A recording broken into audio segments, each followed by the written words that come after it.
Alright, welcome back to How to Build an F-14 Tomcat. I'm back home from some work, and been home for about a week now, getting some work done around the house, catching up on some maintenance on the vehicles. But anyway, back to the Tomcat. You're probably wondering what this contraption here is in front of me. I don't know if I showed you guys early before the plywood disc for the exhaust nozzle plug. If you haven't figured it out, there's a plywood disc, F-14 exhaust nozzle. See, I figured out the center, drilled a hole.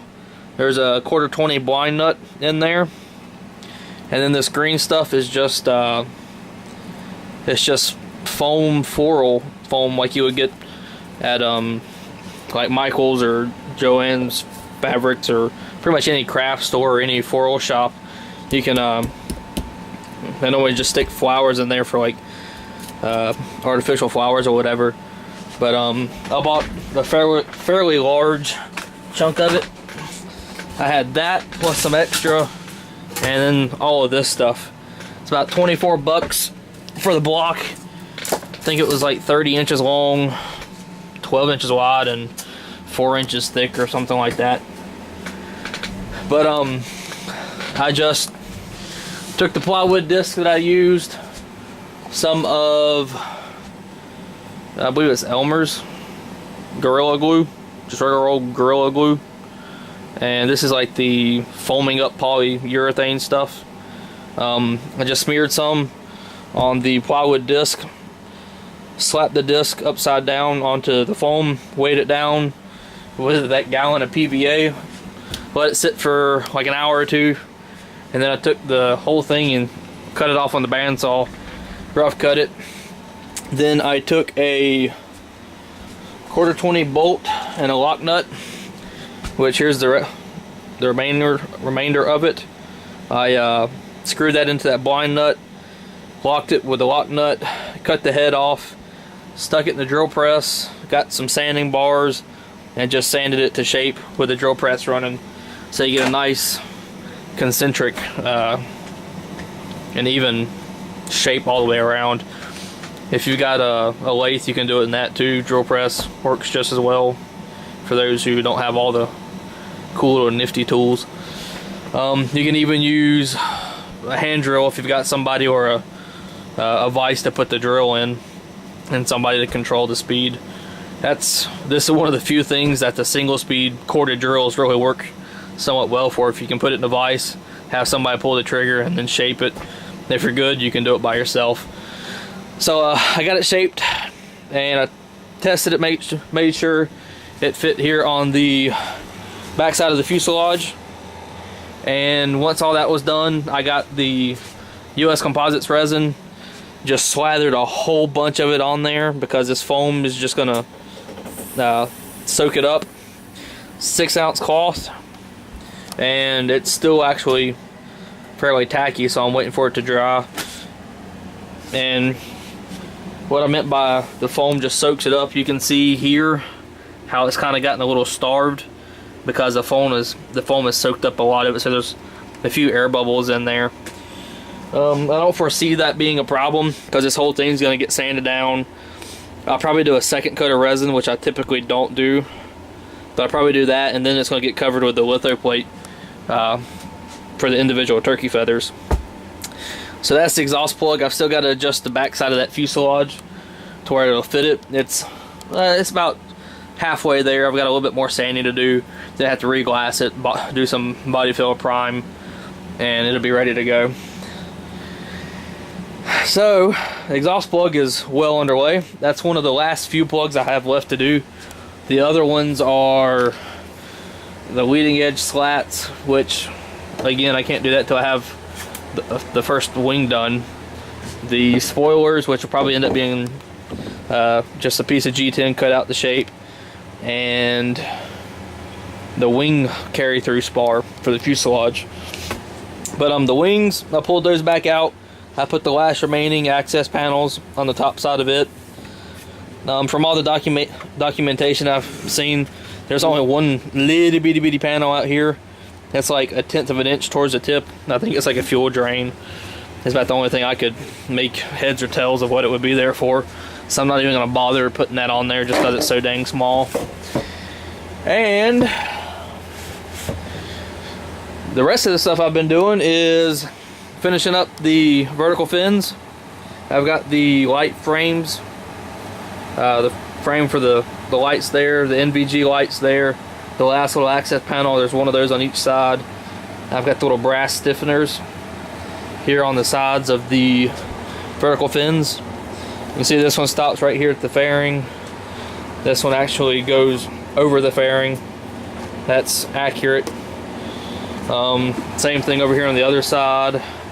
I've been doing some cleaning up of some of the contact adhesive from putting all these panels on. I've got a little bit more filling to do in here. I gotta get this nice. It's a little bit of a radius there right now.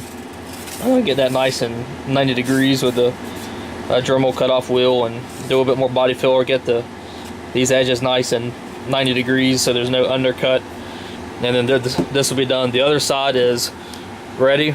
It's done, ready to go. The spillway duct openings, they're ready and they're done.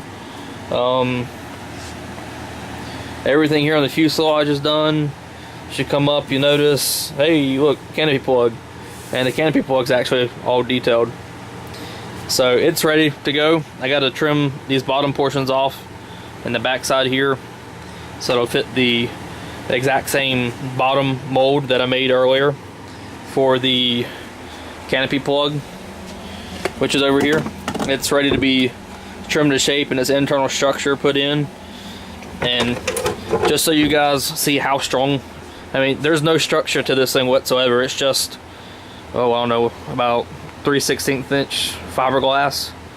And just to show you how strong this thing is, that's all the force I've got pushing on it with one hand, and it's barely budging. Put it here on the bottom and you push it, it spreads out maybe a 1/16 to 3/32 of an inch. It's extremely strong.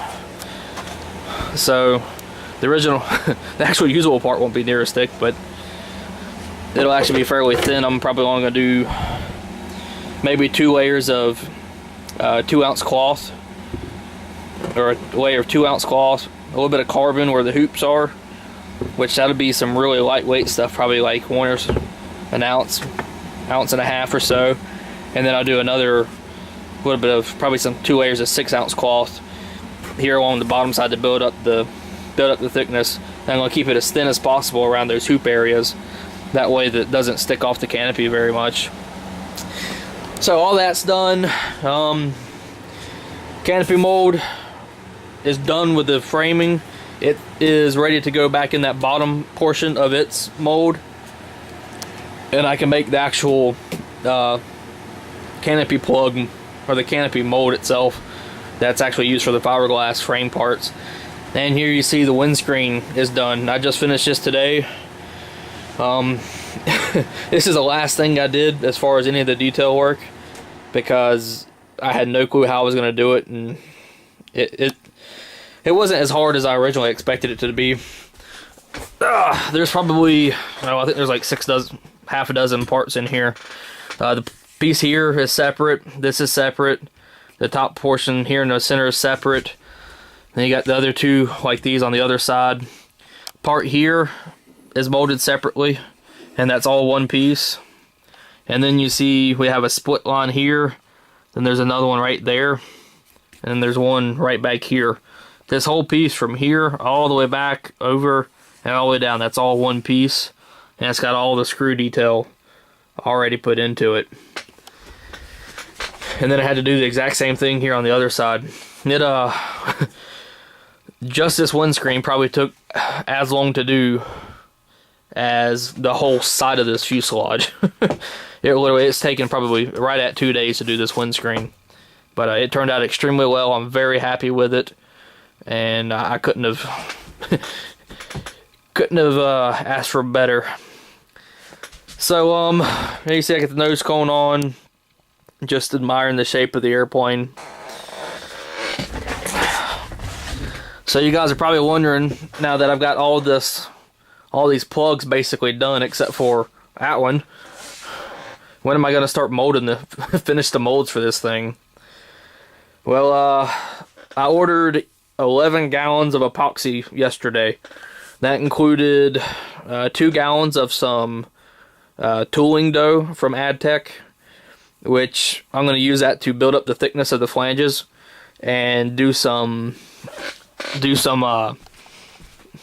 crisscrosses here in the back of these flat molds. These flat molds are really they're not stable right now. I mean, they're nice and firm and whatnot, but the problem is if these things have any sort of warp to them or any bow when I go to mold them, and then I put them together, they're going to have that part's going to have that bow, and I'm afraid that it's going to, even once you pop it out of the mold, it's going to have a lot of tension built into it. So I'm going to take that tooling dough and I'm going to build up the flange of these molds to where they're about 3/4 of an inch thick total on one side of it, and then I'm going to do kind of a crisscross pattern on the back side of it to kind of put like an egg crate backing on it, so it stiffens it up really well. And I'm only going to do that on one half of each flat mold. The nose cone and the canopy molds, they're not going anywhere just because of the shape of them. I mean, you saw how that canopy plug was when I pulled it out. It wasn't moving at all. Again, this horizontal stabilizers, they're strong enough just because of the shape. I might do a little bit of that egg crate backing on it as well. The rotor mold's fine. I think the verticals will be fine because they're going to have, the parting points are going to cut off here down the back side, so you're going to have a parting point here, then you have another one, so you're going to have a flange that runs this way for about 2 inches on both sides. That'll help stiffen up those vertical fins. The overwing fairings, I'll probably do some on those just because of their odd shape. I mean, they're fairly flat, but they're going to be fairly lightweight layups. I'm only going to do very little here all around these fingers, and probably actually put a little bit of Kevlar in there too. That way these can actually get cut free and they'll actually move like the real thing for when the wing sweeps. And the fuselage is going to have a lot of that egg crate structure on the back of it, but instead of using that tooling dough, I'm probably going to use some 2-inch thick that blue house insulation foam with the backing removed off of it. And I'm just going to build up a really nice structure on the bottom of it, put some fiberglass over it to kind of seal it and bond it to the mold of to the bottom fuselage portion of it. That way it makes it nice and sturdy and stable. That way it's not warping and twisting and whatnot anytime it moves around. A lot of people recommended a steel structure. I don't have any way of welding steel right now. Some guys recommended MDF. Just one man person in this shop, so it's got to be wide enough for me to move around. And when you start getting an 8-foot long mold with a bunch of 1/2 and 3/4 inch MDF for that backing, it gets heavy really quick, and the plug by itself is heavy enough. I don't need a 200-pound mold that I can't move. So that's basically where I'm at. On top of that order, I ordered 7 gallons of the laminating resin from a couple calculations I did by some